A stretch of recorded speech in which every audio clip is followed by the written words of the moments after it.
ನಗರದ ಹೃದಯ ಭಾಗದಲ್ಲಿರುವಂಥ ಒಂದು ಕಟ್ಟಡಕ್ಕೆ ನಿನ್ನೆ ಆಕಸ್ಮಿಕವಾಗಿ ಬೆಂಕಿ ಅವಘಡಾಗಿ ಬಹಳಷ್ಟು ಈಗಾಗಲೇ ನಾವು ನಿನ್ನೆ ನೋಡಿದ್ದೇವೆ. ಆದರೆ ಇಲ್ಲಿ ಖುದ್ದಾಗಿ ಒಳಗೆ ಬಂದು ಪರಿಶೀಲನೆ ಮಾಡಲಿಕ್ಕೆ ಆಗಲಿಲ್ಲ. ಇವತ್ತು ನಗರಸಭೆಯ ಪೌರಾಯುಕ್ತರು, ನಗರಸಭೆ ಮಾಜಿ ಅಧ್ಯಕ್ಷರು, ಪ್ರಮುಖರು ಸೇರಿಕೊಂಡು ಇಲ್ಲಿ ಭೇಟಿ ಮಾಡಿ ಇಲ್ಲಿ ಆದ ನಷ್ಟಗಳ ಬಗ್ಗೆ ಸರ್ಕಾರದಿಂದ ಗರಿಷ್ಠ ಏನೆಲ್ಲ ಪರಿಹಾರ ಒದಗಿಸಲಿಕ್ಕಾಗ್ತದ ಬಗ್ಗೆ ಈಗಾಗಲೇ ಇಲಾಖೆ ಅಧಿಕಾರಿಗಳಿಗೆ ಸೂಚನೆಯನ್ನು ನೀಡಿದೆ. ನಿನ್ನೆ ತಾನೇ DC ಅವರ ಹತ್ರ, ಅದೇ ರೀತಿ ನಮ್ಮ ಪೊಲೀಸ್ ವರಿಷ್ಠಾಧಿಕಾರಿಗಳ ಹತ್ರ ತಕ್ಷಣ ಎಂದೇಳಿದರೆ ಪರಿಹಾರಕ್ಕಿಂತ ಮೊದಲು ಇಲ್ಲಿಂದ ನಷ್ಟಗಳಾಗುವುದನ್ನು ಕಡಿಮೆ ಮಾಡುವ ದೃಷ್ಟಿಯಲ್ಲಿ ಇನ್ನವರಿಗೆ ಸೂಚನೆಗಳನ್ನು ನೀಡಿದ್ದೇವೆ. ಇನ್ನೇನಂತೇಳಿದರೆ ಇವತ್ತು ಉಡುಪಿ ಜಿಲ್ಲೆಯಾಗಿ ಅಪ್ಗ್ರೇಡ್ ಆಗಿದ್ರು ಕೂಡ ಇವತ್ತು ಕೆಲವೊಂದು ವ್ಯವಸ್ಥೆಗಳಲ್ಲಿ ನಾವು ಭಾಳಷ್ಟು ಹಿಂದೆ ಇದ್ದೇವೆ. ಯಾಕಂತೇಳಿದರೆ ಈಗಾಗಲೇ ನಮ್ಮ ಮಲ್ಪೆ ಅಗ್ನಿ ದುರಂತದ ಸಂದರ್ಭ ತಮಗೆಲ್ಲರಿಗೂ ಗೊತ್ತಿರ್ಬೋದು. ಭಾಳಷ್ಟು ನಷ್ಟ ಆದ ಸಂದರ್ಭದಲ್ಲಿ ನಾವೆಲ್ಲ ಹೋರಾಟ ಮಾಡಿ ಮಲ್ಪೆ ಹಾರ್ಬರ್ ಒಳಗೆ ಒಂದು ಫೈರ್ ಸ್ಟೇಷನ್ ಅನ್ನು ನಿರ್ಮಾಣ ಮಾಡುವಂಥ ಪ್ರಯತ್ನ ಆಗಿತ್ತು.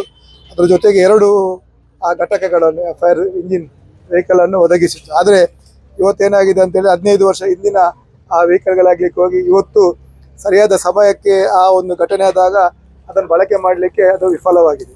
ಅದರ ಜೊತೆಗೆ ಈಗಾಗಲೇ ಹೆಚ್ಚುವರಿಯಾಗಿ ಬ್ರಹ್ಮಾವರ ಮತ್ತು ಮಣಿಪಾಲದಲ್ಲಿ ಈಗಾಗಲೇ ಹೊಸ ಇದನ್ನು ಫೈರ್ ಸ್ಟೇಷನ್ ಅನ್ನು ಕೂಡ ಸ್ಥಾಪನೆ ಮಾಡುವ ಬಗ್ಗೆ ಪ್ರಸ್ತಾವನೆ ಸಲ್ಲಿಸಲಾಗಿದೆ. ಈಗಾಗಲೇ ಮಣಿಪಾಲದ ಕಾಮಗಾರಿ ಪ್ರಾರಂಭ ಆಗಿದೆ. ಒಟ್ಟಾರೆ ನಮ್ಮ ಜನರ ಸುರಕ್ಷತೆಯನ್ನು ಕಾಪಾಡೋ ದೃಷ್ಟಿಯಲ್ಲಿ ನಮ್ಗೆ ಇನ್ನಷ್ಟು ಬೇಡಿಕೆಗಳನ್ನು ಈಗಾಗಲೇ ನಾವು ನಮ್ಮ ಪರಮೇಶ್ವರ್ ಅವರ ಗಮನಕ್ಕೆ ತಂದಿದ್ದೇವೆ. ಉಡುಪಿಗೆ ಒಂದು ಫುಲ್ ಫ್ಲೆಜ್ಜಿನ ಒಂದು ಹೊಸ ಟೆಕ್ನಾಲಜಿಯ ಒಂದು ಫೈರ್ ಇದರ ಮಿಷಿನರಿಯನ್ನು ಕೊಡಬೇಕು. ಯಾಕೆಂತೇಳಿದರೆ ಅದು ಭಾಳ ವೇಗದಿಂದ ಅಭಿವೃದ್ಧಿ ಆಗ್ತಾ ಉಂಟು. ಯಾಕೆಂತೇಳಿದರೆ ಆ ಅಂಗಡಿಗಳಲ್ಲಿ ಮೊಬೈಲ್ ಇರ್ಬೋದು, ಚಪ್ಪಲ್ ಅಂಗಡಿ ಇರ್ಬೋದು, ಅದನ್ನು ನಂಬಿಕೊಂಡು ಬದುಕನ್ನು ಕಟ್ಟಿಕೊಳ್ಳುವವರಿಗೆ ಈ ರೀತಿ ದುರಂತಗಳಾದಾಗ ಭಾಳ ಇದರಿಂದ ಬದುಕು ಬರಲಿಕ್ಕೆ ಭಾಳ ಕಷ್ಟ. ಅದರಿಂದಾಗಿ ಈಗಾಗಲೇ ಭೇಟಿ ಕೊಟ್ಟಿದ್ದೇವೆ.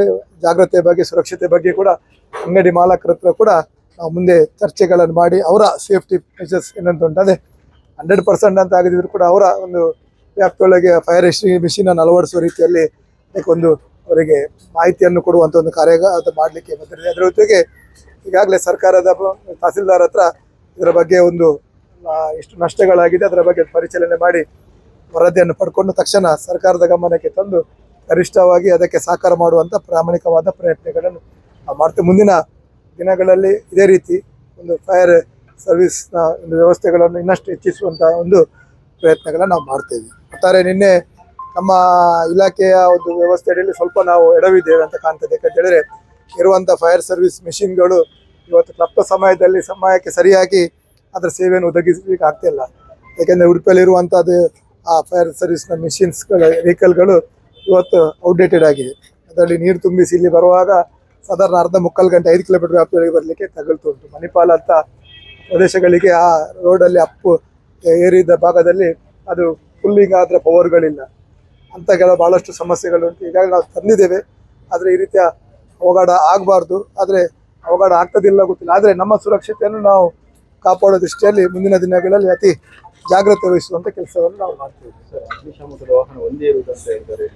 ಓವರಾಲ್ ಅಗ್ನಿಶಾಮಕದ ವಾಹನ 1 ಇರಲಿ 2 ಇರಲಿ, ಆದರೆ ಅವರ ಕರ್ತವ್ಯ ಏನಂತ ಹೇಳಿದರೆ ಕ್ಲಪ್ತ ಸಮಯದಲ್ಲಿ ಅವರ ಸೇವೆಯನ್ನು ಒದಗಿಸಬೇಕು. ಒಟ್ಟಾರೆ ನಮ್ಮ ಇಲಾಖೆಯ ವ್ಯವಸ್ಥೆಯಲ್ಲಿ ನಾವು ಸಂಪೂರ್ಣವಾಗಿ ವಿಫಲವಾಗಿದೆ. ಈಗ ಒಂದು ವೇಳೆ ಅವ್ರು ಸರಿಯಾದ ವ್ಯವಸ್ಥೆಗಳಿರ್ತಿದ್ರೆ ಇಷ್ಟು ನಷ್ಟ ಆಗ್ತಿರ್ಲಿಲ್ಲ. ಅಂದರೆ ಬೆಂಕಿ ಹಿಡಿದ ಮೇಲೆ ಏನು ಮಾಡಲಿಕ್ಕೆ ಆಗಲ್ಲ. ಆದರೆ ಒಂದು 15-20% ನಮಗೆ ಅದನ್ನು ನಂದಿಸುವಂಥ ಅವಕಾಶಗಳಿತ್ತು. ಒಟ್ಟಾರೆ ನಮ್ಮ ವ್ಯವಸ್ಥೆಗೆ ನಂತರ SP ಅವರಿಗೆ ಮಾತಾಡಿದ ನಂತರ ನಾವು ಅದೇ ರೀತಿ ಮಂಗಳೂರಿನ ವಾಹನಗಳನ್ನು ಕೂಡ ಇಲ್ಲಿ ತರುವಂಥ ವ್ಯವಸ್ಥೆ ಮಾಡಿದ್ವಿ, ಕುಂದಾಪುರದಿಂದ ತರುವಂಥ ವ್ಯವಸ್ಥೆ ಮಾಡಿದ್ವಿ. ಆದರೆ ಒಳ್ಳೆಯ ವ್ಯವಸ್ಥೆ ಇದ್ದರೆ, ಟೆಕ್ನಾಲಜಿಗಳಿದ್ದರೆ ಸರಿಯಾಗಿ ಸಮಯಕ್ಕೆ ಬರಲಿಕ್ಕೆ ಆಗ್ತದೆ. ಏನಂತ ಹೇಳಿದರೆ ಮಲ್ಪೆಯಿಂದ ಉಡುಪಿ ಬರಲಿಕ್ಕೆ ಅದು ಅರ್ಧ ಗಂಟೆ ತಗೊಂಡು ಅದನ್ನು ಏನು ಪ್ರಯೋಜನ ಆಗುವಂಥ ಸಂದರ್ಭಗಳಿಲ್ಲ. ಒಟ್ಟಾರೆ ಉಡುಪಿಯ ಈ ಸೇಫ್ಟಿ ಮೆಜರ್ಸ್ನ ಬಗ್ಗೆ ಮುಂದೆ ಸಂಬಂಧಪಟ್ಟ DC ಅವರ ಹತ್ರ SP ಅವರ ಹತ್ರ ಇದು ಮಾಡಿ ಒಟ್ಟಾರೆ ಉಡುಪಿಯ ಜನರಿಗೆ ಒಂದು ಜಾಗೃತಿ ಮೂಡಿಸುವಂಥದ್ದು, ಅವರ ರಕ್ಷಣೆಗೆ ನೀಡುವಂಥ ಕೆಲಸಗಳನ್ನು ಮಾಡ್ತೀವಿ.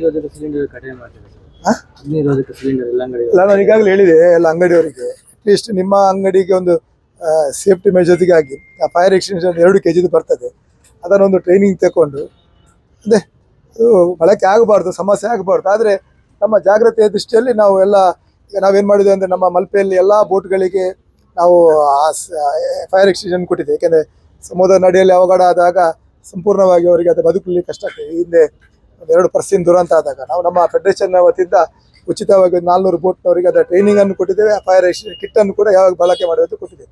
ಅದರಿಂದಾಗಿ ತಕ್ಷಣ ಅದರ ಬಗ್ಗೆ ಮಾತು, ಯಾಕಂದರೆ ನಾವು ಅದನ್ನು MLA ಆಗಿ ಅಂತಲ್ಲ, ಅದಕ್ಕೆ ಸಂಬಂಧಪಟ್ಟ ಇಲಾಖೆ ಅದಕ್ಕೆ ನಾಮ್ಸ್ ಎಲ್ಲ ಉಂಟು.